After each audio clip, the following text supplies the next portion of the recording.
Welcome viewers.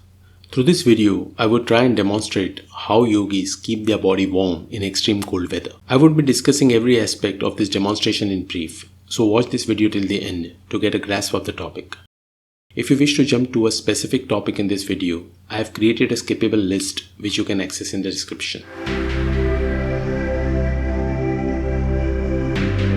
Modern science informs us that the human body in all environments tries to maintain its core temperature around 35 degrees Celsius. This happens through the process of thermoregulation, which is controlled by the hypothalamus of our brain. In extreme cold weathers, body generates heat to maintain its core temperature. This happens through a process called vasoconstriction, where the body provides minimal blood supply to the skin and sweat glands. This prevents dissipation of heat. Vasoconstriction requires the body to increase the heart rate and blood pressure. However, if the body has to maintain this process for a long time, to avoid damage to the heart, the body slowly starts dissipating heat. The core temperature starts dropping, eventually resulting in a state of hypothermia which can be fatal. Hypothermia slowly starts setting in temperatures below 10 degrees Celsius, depending upon how insulated our bodies are in terms of clothes. But if we are immersed in ice-cold water, hypothermia can be instant. Generally, body heat dissipation in cold weather happens by 4 methods. Radiation. An example is when you carry a hot cup of coffee in cold weather. The coffee dissipates heat in the outside cold due to radiation. Similarly, a body dissipates maximum heat in cold weather due to radiation. The more clothes we have on, the lesser the speed. Convection. In cold weather, body has to heat up the air we breathe in. This causes heat loss due to convection. Conduction. In simple terms, it's a transfer of heat through contact. If we sit on an open non-insulated surface, then we lose heat through conduction. Conduction heat loss is instant in cold water. If you have ever entered ice-cold water, you will notice that the heat loss is instant. Evaporation. This process is generally observed in warm humid weathers. When we sweat a lot, the body cools down by evaporation of sweat. But in cold and windy weathers, if your body or clothes are wet, then we lose heat through evaporation. So is it possible to prevent body heat loss by these 4 mediums in extreme cold weathers by employing yogic methods? Can hypothermia be prevented by breath?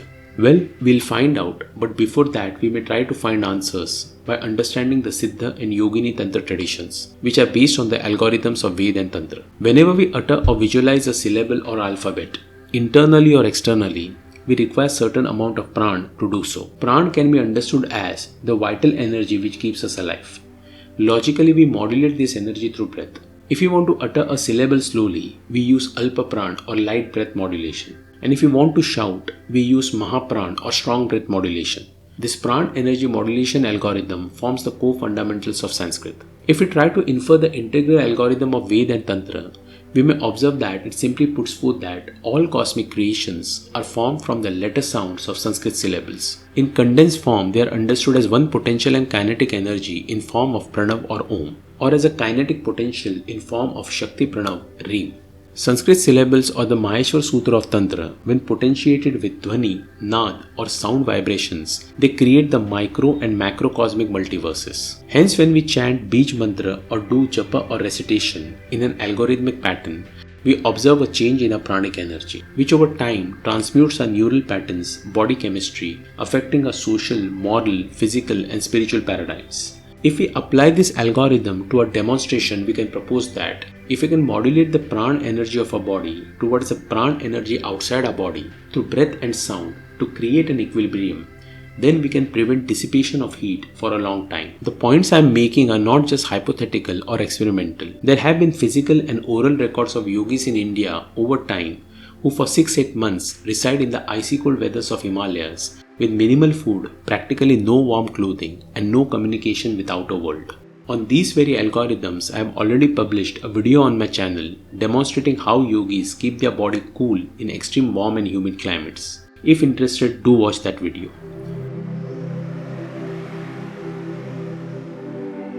This demonstration was recorded at 12,000 feet on the banks of Holy Gangabal Lake, located at the base of Holy Harmukh mountain in Kashmir, the abode of Lord Shiva energy. If you are interested to know about my energetic Harmukh Gangabal pilgrimage, I have already published a 4-part travel vlog about it on my channel. I have provided links in the description of this video. Temperatures here were around 4 to 9 degrees Celsius. I wanted to record this demonstration with clear skies, where risks were minimal if my demonstration fails. But during my visit day, we experienced heavy rains and winds since morning. Through the day, the skies were filled with heavy clouds. This is not an optimal weather for such demonstration, especially for myself, as rainy winds cause me discomfort. Hence in this demo, I have a light skull cap on, just to protect my head from winds. In this demo, I have tried to maximize the process of heat loss through all 4 methods. Radiation loss by wearing minimal clothes, conduction loss by sitting in ice, evaporation loss by placing a wet ice-filled cloth on my shoulder, convection loss by inhaling cold air. The demo is based on 3 fundamental processes: breath, where Plavini Pranayam is employed, seals, which consist of all 3 bandhas, sound visualization of Prakrit Dhwani of Bij Mantra. I will be using Plavini Pranayam in this demonstration. Unfortunately, not much is known about Plavini Pranayam through yoga text, apart from mere textual reference. Plavini Pranayam has been transmitted through oral traditions. The reason could be that it may have been used only in tough geographic conditions and hence may not be so popular. In this pranayam, we slowly inhale into our belly till our belly is completely filled up. Imagine like you have flatulence or trapped gas. Exhale is also similar, where we slowly empty our abdomen, like multiple burps till the entire abdomen is empty. Plavini has many technical variations, so better to learn from a guru. I am just giving a general idea for this video. The prime example of Plavini is that of a hot air balloon used in tourism. As long as there is warm air within, it ascends the balloon by displacing cold air above it. When the heat within is reduced, the balloon descends. Plavini is derived from the Sanskrit root plava, which means to float. It is described in yogic circles that with the perfect Plavini breath and Padmasana, a yogi can float on water. If we understand the cryptic message of the example, Plavini breath maximizes the utilization of inhaled prana energy. For example, if the fuel in a car has optimum combustion, it will provide us with best mileage and power. Similarly, Plavini Pranayam makes a prana wastage nil, which makes our body light and energetic. In my demo, I have employed Plavini with alternate nostril breathing, but you can skip that and use normal breathing. If you want to try my demonstration and are not familiar with Plavini breath, you can simply use deep abdominal breathing. With Plavini, I am employing all 3 bandha, Mool, Udyan and Jalandhar. Mool and Udyan bandha get naturally employed in any form of yogic breathing, so we do not have to make special efforts towards it. Jalandhar is a specialized bandha and hence it has to be learnt under a guru. Please note, for Plavini breath, Jalandhar is additive but not a requirement. However, in a demonstration, it is necessary as it prevents the instant loss of energy and lightness provided by Plavini breath. For example, if you blow air in a balloon and leave it, it will ascend till it dissipates air and then will fall. But if the same air-filled balloon is tied with a knot, it will keep ascending. Bandha can be compared to such knots. Jalandhar bandha is employed as ha or post-inhale and tha or post-exhale. The post-exhale or tha bandha is very dangerous if not employed properly. Hence, if you know Jalandhar bandha, I would recommend you to use only the ha or post-inhale bandha. Tantra Shastra represents creative potential energy as Devi or Shakti. Hence, the seed syllables of many Devi are useful to maintain and influence our inner pranic energy. This video was recorded in Kashmir, where I was trying to bring forth the lost tradition of Ma Bhadrakali, the most ancient goddess of Kashmir. Hence, in demonstration, I have used the Bij mantra of Ma Bhadrakali, Bhaim and Cream. However, we can also use the Bij mantra or the Shakti Pranav Reem. Any Devi mantra that has the Sanskrit vowel or swara Re will be useful. I won't be elaborating on the sound dynamics and chants or Vaikhari Dhwani of this Devi Bij mantra, as they have to be learned from a guru. My demonstrations are always on the science of Tantra and Ved. Hence, I will discuss the algorithms of letter sound visualization, which are within the foundations of Prakrit Dhwani. It is harmless and you can build your practice on it. In this demo, the main Bij is Cream, which I will use to increase my body heat and then maintain an equilibrium with the outside temperature. Cream is composed of 3 parts: the consonant or Vyanjan K, the vowel or swara Re, and their combined energy flow as sound or Nada, which we represent as the Anuswar. Note that the swara Re is the Dirgha or the plural form. It is not a combination of the consonant R and the vowel E. K is visualized till inhale is complete. Post Ha Bandha, we visualize Re as we hold breath. Pran energy log and realization happens here. As we release the bandha and exhale starts, the energy modulation in form of Anuswar happens. The second mantra is Bhaim.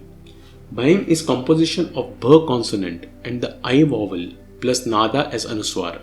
I will use this mantra only for correction and control of energy. In such intense practices where body heat is modulated, there are chances that such heat can spiral out of control and cause long-term, short-term health damages. As this sadhana influences heart rate and neural pathways, balancing mantras like Bhaim become necessary. Hence, it's imperative that all Tantra sadhana that involves breath, Jalandhar bandha and recitation must be done under supervision of a guru. Bhaim follows the same pattern of cream. Consonant Bha is inhale, vowel I, the breath retention post bandha. The energy modulation in form of Anuswara happens as exhale. Heat transfer happens through infrared radiation, which can be precisely captured on a thermal camera. Thermal camera captures infrared waves of us and our surroundings and informs us precisely about temperature or heat changes. Hence, I've captured this entire demo on a thermal camera, which will provide us with accurate information and prevent any foul play. I would like to inform viewers that the thermal camera I have used is a Lepton 2.5 model which was released in 2012. It has some software glitches with temperature markers, especially when recording video. In this demo, you will observe 3 markers. First one gives the temperature of the surrounding. Second tries to record my body temperature. Third, the temperature on the wet ice-clad cloth on my shoulder. Since the markers have glitched, their values are fluctuating inaccurately. Hence, please take these values as a general reference.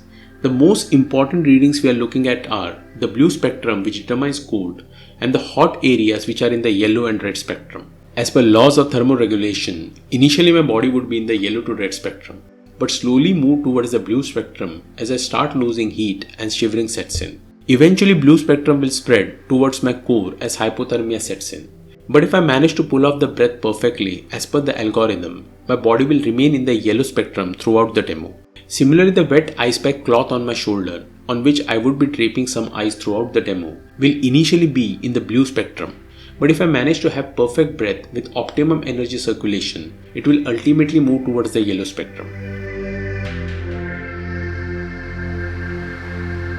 I have also tried to record my heart rate in between this demo, so I'll be flashing those values too. If hypothermia sets in and shivering starts, my heart rate will increase. If my core temperature starts dropping, my heart rate will become irregular or non-recordable. But if my demonstration goes as per plan, my heart rate will maintain throughout between 80 to 100 bpm. The entire demo was filmed over 2 hours. Hence, I will be running these clips in high speed. I started the demo by removing my upper body clothes. My hiking pants, shoes and socks were on. I did this to prevent sudden heat loss via the 4 mediums. Because I had only 2 hours to film this demo and there was no scope for mistakes and retakes. As I removed my upper clothes, the heat loss by radiation got activated. I dipped my handkerchief in icy cold waters of Gangabal Lake, draped some ice on it and placed it on my shoulder. This activated heat loss by convection and evaporation. My other aim with the cloth was to see if I can dry this cloth by my body heat by the end of the demo. For it to happen, I had to first stabilize the heat and then selectively target it to my shoulder with focus. With this initial setup, I first practiced Plavini Pranayam and Beach Mantra visualization. After some time, when I developed a rhythm towards breath, bandha and mantra, I removed my hiking pants, shoes and socks. I was now only on my boxers. This maximized heat loss via radiation and conduction as now I was sitting in ice.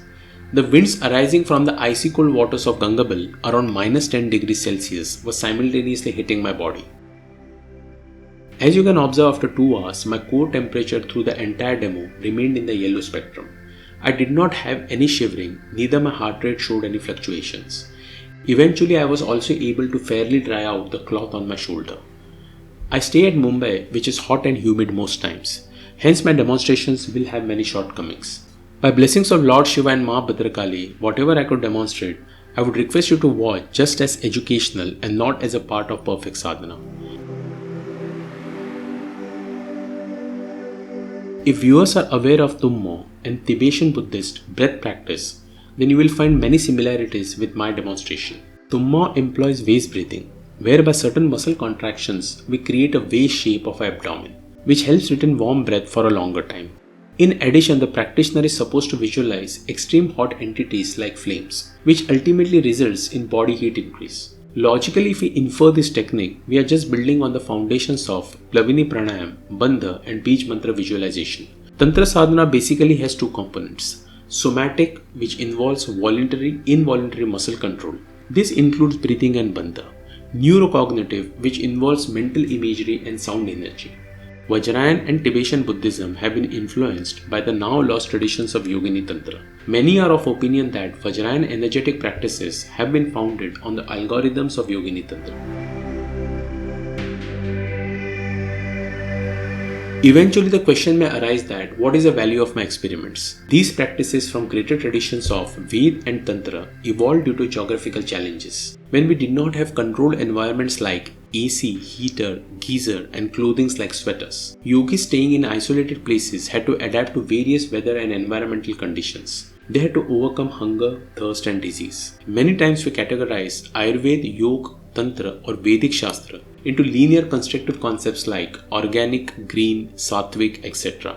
But these are algorithmic knowledge, which lie at the fundamental building blocks defining the energetic links or neural patterns of all micro and macroscopic creations. Their language and transmission is highly cryptic. But with conservation of ritualistic practices, experimentation with the aid of modern technology, we can decode these prime sources and probably develop or unearth a highly evolved technology. The aim of Ayurveda and Yoga is to train your body to adapt in all kinds of environmental, social and geopolitical situations. As long as your Agni is potent, you will be healthy. If your Agni is corrupted, you may chase all the greens in the world, you will be diseased. In our present world, we all stay in some sort of controlled environment.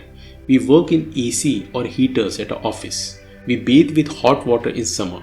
We sleep in AC or heaters in winters. This has resulted in a thyroid gland which controls the temperature of our body to become rigid. We hence have become an immunocompromised society. We chase supplements in form of green foods, organic herbal products, but we ignore our eat-sleep timings or dinacharya in pretext of our financial, moral and social responsibilities. In fact, we do justify our choices. Yogic breath, Bij Mantra and body temperature control ultimately rejuvenates our hormonal, enzymatic and nervous systems. Pran energy sound vibrations over time strengthen the bonds between our neural pathway and the neocortex of our brain, eventually leading to a maximum qualitative and profound sense experience, provided we are aware of our biorhythmic patterns or dincharya. The aim of our demonstration is to put forth the algorithmic logics of Veda, Tantra and Yoga, which may help us apply them in the health, environmental and technological challenges of present and future. But these are just my thoughts and inferences. What are your thoughts about this? Please post them in the comments of this video. Thank you for watching.